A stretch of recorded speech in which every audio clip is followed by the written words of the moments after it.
బాలకోటయ్య గారి దగ్గరికి వెళ్తాను. బాలకోటయ్య గారు, 2 నెలల పరిపాలనలో శ్వేతపత్రాల విడుదల, అలాగే మరి రాజకీయ ప్రత్యర్థులు, శత్రువులు అనకూడదు, వాళ్ళు మరి తెలుగుదేశం అలా శత్రువులు అనే మాట వాడుతోంది, రాజకీయ ప్రత్యర్థుల్ని మరి నిర్మూలించేసేయాలని చెప్పేసి తెలుగుదేశం సోషల్ మీడియాలో వస్తుంది. మరి కూటమికి మాట అది తెలుగుదేశం మాట తెలియట్లేదు. కూటమి అయితే ఏంటంటే చట్టపరంగా చర్యలు తీసుకోవాలని కుటుంబంలో ఉన్న నాయకులు including deputy CM Pawan Kalyan గారు కూడా మాట్లాడుతూ వస్తున్న విషయం. మీరేమంటారంటే 2 నెలల పాటు ఏం జరిగింది రాష్ట్రంలో? వాసు గారు నమస్కారం. డిబేట్లో పాల్గొన్న పెద్దలందరికీ, వివిధ రాజకీయ పార్టీల ప్రతినిధులు కూడా ధన్యవాదాలు. వాసుదేవ్ గారు, పాతాళభైరవి సినిమాలో రాజుగారు అడిగినట్టుగా తోటరాముణ్ణి నిజం చెప్పమంటావా, అబద్ధం చెప్పమంటావా? నేను 3 మాటలు చెప్తాను. నేను ఎవరినో బాధించాలని, ఎవరినో బాధ పెట్టాలని, లేదా ప్రభుత్వం మీద 4 రాళ్ళు ఇయ్యాలని భావించి చెప్పడం. నా మెడలో ఉన్న ఆకుపచ్చని ఈ కండువాతో పుట్టిన వాళ్ళమ్మ. సాధారణంగా అందరూ తల్లిపేగుతో పుడితే, మేము రాజధాని అమరావతి ఉద్యమంలో ఈ ఆకుపచ్చని కండువాలను మెడకిస్తూ పుట్టాం. అలాంటి వాళ్ళే అందరూ. అసలు వైసీపీ పరిపాలనలో ఓంకారము శ్రీకారము అమరావతి నుంచి ఆ ప్రభుత్వం మీద తిరగబడ్డదే రాజధాని ఉంటుంది. దాని నుంచే చాలా శాఖోపశాఖలుగా స్వాతంత్రోద్యమంలో పుట్టినట్టుగా అన్ని సామాజిక వర్గాలు పోరాడి 150 సార్లు జగన్మోహన్ రెడ్డిని తిట్టి పోయిన పరిపాలన మీద మళ్ళీ రాళ్ళేసి, ఇదైతే బాధ్యతాయుతమైన పని అయితే కాదు. ప్రజాక్షేత్రంలో ఎన్నికలకు వెళ్ళారు, ప్రజలు ఇవ్వాల్సిన శిక్ష వేశారు. వాళ్ళకి ఎన్ని ఇవ్వాలో అనుకున్నారు అన్ని ఇచ్చారు, కూటమికి ఎన్ని ఇవ్వాలో అన్ని ఇచ్చారు. తిరిగి ఆయన చర్చకి పెట్టాల్సినంత అవసరం అయితే నాలాంటి వాళ్ళ మీద లేదు. కానీ ఒక మాట అయితే చెప్పాలి, 60 రోజులైంది కూటమి ప్రభుత్వం వచ్చి. కూటమి ప్రభుత్వ పరిపాలన ఎలా ఉంది అని గట్టిగా ప్రశ్నిస్తే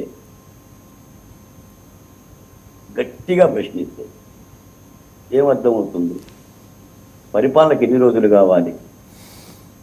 పొయ్యి మీద అన్నం పెట్టిన తర్వాత, ఉడికిన తర్వాత అన్నం ఉడికిందా లేదనేది ఎన్ని మెతుకులు పెట్టుకొని లెక్కెయ్యాలి చెప్పండి. అంటే మాట్లాడితేనేమో ఒక బాధ, మాట్లాడకపోతేనే ఒక బాధ. ఇప్పుడు నాలాంటి వాళ్ళు కూడా వాసుదేవ్ గారి డిబేట్లో మాట్లాడకపోతే అంతా బాగానే ఉంది, అంతా పరిశుభ్రంగా ఉంది, పరిశుద్ధాత్మగా ఉందనుకుంటే పొరపాటు అవుతుంది. ఇది తెల్ల కాగితం. ఈ తెల్ల కాగితం మీద ఒక మచ్చ పెట్టాను అనుకోండి, ఇది ఏమిటంటే మచ్చ చూస్తారా, తెల్ల కాగితాన్ని చూస్తారా? మీరు అడిగినా అడగపోయినా చెప్పాల్సిన ధర్మం మాకుంది. ఇప్పుడు ఆలికన్నం పెట్టి ఊరికన్నం పెట్టానని అనుకున్నాం. 10:30:60:100 ఏముంటుంది పరిపాలన చెప్పండి? జగన్మోహన్ రెడ్డి గారి మీద కానీ, గత ప్రభుత్వం మీద కానీ నువ్వు పోరాట శక్తుల్ని దగ్గరకు తీసుకోకుండా, పోలాల్సిన వ్యక్తులను దగ్గర తీసుకోకుండా, ప్రధానంగా సామాజిక న్యాయాన్ని చేయకుండా మత్తున్నంతకాలం ఎంత అభివృద్ధి చేస్తేనేది, ఎంత సంక్షేమ పథకాలు చేస్తేనే. ఏ జగన్మోహన్ రెడ్డి గారు చేయలేదు సంక్షేమ పథకాలు? చేయలేదా? అప్పు చేసో తప్పు చేసో అనుకున్నది ఇచ్చాడు కదా, 2,47,000 కోట్ల రూపాయలు. అందుకని సంక్షేమము అభివృద్ధి కాదండి. పరిపాలనలో కలవాల్సిన శక్తులను చూడాలి, గౌరవించాల్సిన సామాజిక న్యాయాన్ని గౌరవించాలి. నా దృష్టిలో ఒకటే నిలిచాలి, ప్రభుత్వ పరిపాలనలో ఉప్పు తగ్గింది. మీకు దగ్గరకు వచ్చిందో లేదో, 16వ తారీఖు 17వ తారీఖు రాష్ట్రంలో ఉన్న నామినేటెడ్ పోస్టులన్నీ కూడా భర్తీ అవుతుంది. టీటీడీ చైర్మన్ దగ్గర నుంచి నేను ఆ పేర్లు కూడా సోదాహరణంగా జరిగేస్తాను. ఇందులో 80% మంది ఆంధ్ర రాష్ట్ర ప్రజలకు తెలియదండి. వాళ్ళు చొక్కా నలగకుండా, ఇస్త్రీ బట్టలు నలగకుండా హ్యాపీగా 4 గదుల్లో ఉండోళ్ళే ఉండాలి తప్ప రైలు బండికి ఎదిరిన వాళ్ళు ఎవరు లేదండి, ఎవరు లేదు. అందుకని ఇలాంటి విధానాలు మార్చుకుంటేనే బాగుంటుంది. మేమేంటంటే ఈ ప్రభుత్వాన్ని తీసుకొచ్చిన వాళ్ళలో కూడా మేము ఉన్నాం సార్. మేము బోయలం, మేము కూడా ఈ ప్రభుత్వాన్ని మోసిన వాళ్ళం, రావాలని కోరుకున్న వాళ్ళం. ఆ కోరుకోవటానికి అన్ని విధాలుగా నష్టపోయిన వాళ్ళం. మేము ప్రభుత్వం మేడే కోరుతాం తప్ప, చేతనైతే 4 పువ్వులేస్తామే తప్ప 4 రాళ్ళు వేయం. ఈ రాష్ట్రం అన్ని విధాలుగా అభివృద్ధి చెందాలి. అభివృద్ధి అంటే ఏంటంటే ఆదికన్నం పెట్టం కాదు, ఊరికన్నం పెట్టం. ఊరికన్నం పెట్టాలి తప్ప ఆదికన్నం పెట్టం కాదు. రుచికరమైన పరిపాలన లేదన్న సంగతి గట్టిగా తెలుగుదేశం పార్టీ నాయకులను అడిగినా కూడా నాకు చాలా తెలుసు వాసు గారు.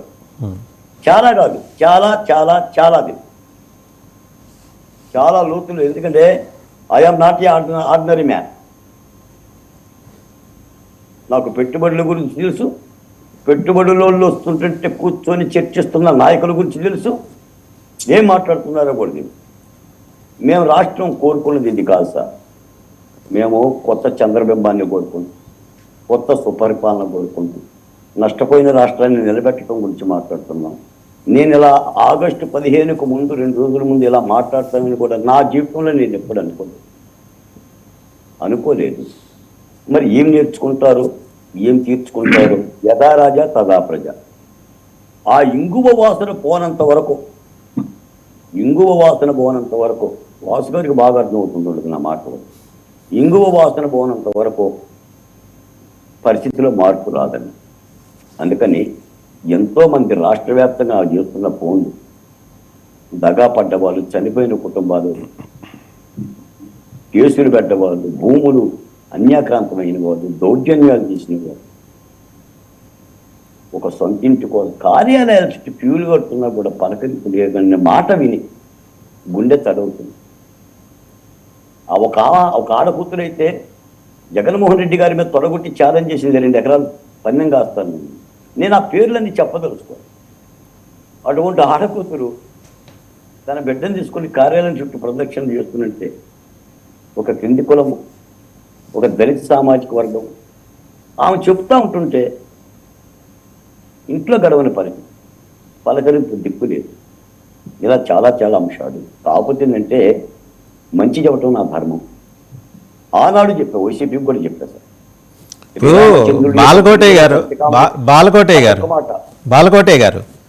బాలకోటే అంటే దళిత బహుజనుల గొంతు నుంచి వచ్చే పొలికేక. ఈ పొలికేక కూడా సచివాలయంలో ఉన్న ముఖ్యమంత్రి గారికి వినిపించట్లేదా? అసలు నా కేకే వినిపించనక్కర్లేదు సార్.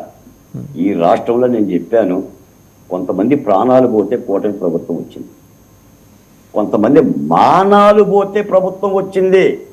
నా దళిత బిడ్డల మానాలు పోతే ప్రభుత్వం వచ్చింది, రక్తాలు కళ్ళ చూస్తే కూటమి ప్రభుత్వం వచ్చింది. 2 నాయకులు కలిస్తేనో 2 పార్టీలు కలిస్తేనో ప్రభుత్వం రాలే. ఈ మాట చెప్తాను మాత్రం నేను సహకరిస్తాను, ఎవరు ఏదనుకున్నా. ఒకవేళ ఈ డిబేట్లోనే ఆ రాజకీయ పార్టీలు నన్ను తప్పుపట్టినా కూడా నేను ఈ మాట అనక తప్పదు. ప్రజల ఆవేదనలో నుంచి ప్రభుత్వాలు మారు, నాయకుల కోరికల్లో నుంచి, వాళ్ళ మస్తిష్కాల్లో నుంచి ప్రభుత్వాలు మారు. ఇది ప్రజాస్వామ్యం. ప్రజల ఆవేదన చెందితే, ప్రజల ఆందోళన చెందితే, ప్రజల మంచిని కోరితే ప్రభుత్వాలను మారుస్తారు తప్ప ఒక నాయకుడు చెప్పే నేను మీరు ఇంకోలో చెప్పే నాయకుడు. కాబట్టి ఈ ప్రభుత్వంలో మా భాగస్వామ్యం ఉంది. గుండెల కద్దుకొని తిరిగిన పిడికడ ఆత్మగౌరవ పతాక ఉంది. నా బిడ్డలు చనిపోయిన ఆర్తనాదాలు ఉంది. ఎవరు వీళ్ళంతా? డ్రైవర్ సుబ్రహ్మణ్యం. మళ్ళీ నాయకులు మాట్లాడితే డాక్టర్ సుధాకర్ పేరు లేకపోకుండా మాట్లాడు, డ్రైవర్ సుబ్రహ్మణ్యం పేరు లేకపోకుండా మాట్లాడు. ఎవరు? ఒక ప్రభుత్వ దాష్టీకానికి గురైన వారు. ఆ దాష్టీకాలకి వ్యతిరేకంగా చెరబడ్డ బాధిత కులాలని, లేదంటే వాటికి సంబంధించిన వాళ్ళని కూడా దగ్గర దిగకపోతే, ఎందుకంటే మంచి చెయ్యకపోతే చెడు చెయ్యి మాకు అని అంటారు వాసు గారు. మాది ఆ తత్వం, ఆ తత్వం. మేము కారం మెతుకులు తిన్న వాళ్ళం. సో మీ అడ్వైజ్ ఏంటి కూటమి ప్రభుత్వానికి, రాష్ట్రంలో ఉన్న కూటమి ప్రభుత్వానికి మీ అడ్వైజ్ ఏంటి? ప్రభుత్వ పరిపాలనలో ఉప్పు లేదు, ఉప్పు వేసుకుంటే మంచిది. ఉప్పు ఎక్కువైతే బీపీ వస్తుంది సార్, ఉప్పు ఎక్కువైతే బీపీ వస్తుంది. అసలు ఉప్పే లేదు. ఉప్పు లేకపోయినా కూడా పల్స్ డౌన్ అవుతుంది, ఉప్పు లేకపోతే పల్స్ డౌన్ అవుతుంది. పలసడౌన్ గా సార్ ఆ కూర పనికిరాదండి, అన్నేసి చూడండి, నన్నేసి చూడండి. రైట్, మళ్ళీ మీ దగ్గరకు వస్తా. కరివేపాకు వేసినా కూడా ఉప్పు ఉండాల్సిందే. పరిపాలన అంటేనే అందరి సంబంధించిన భాగస్వామ్యం అని అర్థం. రైట్, ఒకసారి రవికిరణ్ గారి దగ్గరికి వెళ్దాం. రవికిరణ్ గారు మీ దగ్గరికి వస్తాను. వినిపిస్తుంది, మీ దగ్గరికి వస్తున్నాను రవికిరణ్ గారు. వాసుదేవన్ గారు, ముందుగా మీకు